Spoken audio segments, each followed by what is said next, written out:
Good morning all. ഇന്നലെ ഞാൻ travel ഇൻഷുറൻസിൻ്റെ കാര്യം പറഞ്ഞിട്ടുണ്ടായിരുന്നു. ട്രാവൽ ഇൻഷുറൻസിൽ നമ്മൾ ശ്രദ്ധിക്കേണ്ട കാര്യങ്ങൾ എന്തൊക്കെയാണെന്നുള്ളത്. ഇന്ന് ട്രാവൽ ഇൻഷുറൻസിനെ ഒരു അപ്രോക്സിമേറ്റ് എന്തൊക്കെയാണ് കവറേജ് ചെയ്യുന്നത് എന്ന് നമുക്ക് ജസ്റ്റ് നോക്കാം. ഇന്നലെ ഇപ്പം ഞങ്ങളുടെ ഫ്രണ്ട്സ് 21 പേര് ഫിലിപ്പീൻസ് പോകുന്ന കാര്യം പറഞ്ഞു.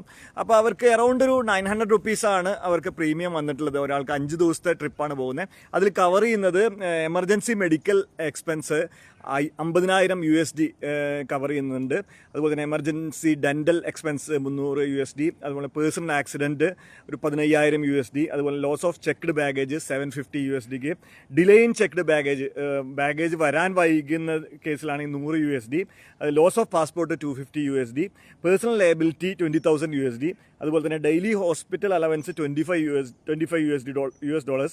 Bounced hotel booking 750 USD. Plane connect plane മിസ്സായി കഴിഞ്ഞാൽ 500 USD. അതുപോലെ തന്നെ ഓട്ടോമാറ്റിക് എക്സ്റ്റൻഷൻ, അതായത് മെഡിക്കൽ എന്തെങ്കിലും എമർജൻസി വന്ന് അല്ലെങ്കിൽ അവിടുത്തെ എന്തെങ്കിലും കാര്യങ്ങൾ കൊണ്ട്, അതായത് എന്തെങ്കിലും അവിടുത്തെ ഇപ്പം ഫ്ലൈറ്റ് എടുക്കാതിരിക്കുക, ഒരാഴ്ചത്തേക്ക് ഫ്ലൈറ്റ് പോകുന്നില്ല ആ കൺട്രിയിൽ നിന്ന് തിരിച്ചിങ്ങോട്ട് നീങ്ങി, automatic extension of travel insurance four 7 days. ഇങ്ങനത്തെയൊക്കെ കവറേജ് ഈ പ്ലാനിൽ അടങ്ങിയിട്ടുണ്ട് വെറും 900 രൂപയ്ക്ക്. അപ്പം നിങ്ങളുടെ പ്രീമിയംസും നിങ്ങൾക്കൊരു ട്രാവൽ ഇൻഷുറൻസ്, അതായത് ട്രാവൽ ഇൻഷുറൻസ് മസ്റ്റാണ്, ഇത്രയധികം കാര്യങ്ങൾ കവർ ചെയ്യുന്നതാണ്. അപ്പം നിങ്ങളോ നിങ്ങളുടെ സുഹൃത്തുക്കളോ ഇതുപോലെ ട്രാവൽ പോകുന്നുണ്ടെങ്കിൽ ഇൻഷുറൻസ് എടുക്കാം.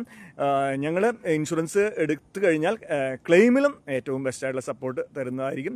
അപ്പോൾ ട്രാവൽ ഇൻഷുറൻസിന് വേണ്ടി എനിക്ക് ഈ കാണുന്ന നമ്പറുകളിൽ വാട്സപ്പ് ചെയ്യാം, എന്നെ വിളിക്കാം. എല്ലാവർക്കും നല്ലൊരു ദിവസം നേർന്നുകൊണ്ട് നിർത്തുന്നു. Thank you and good day.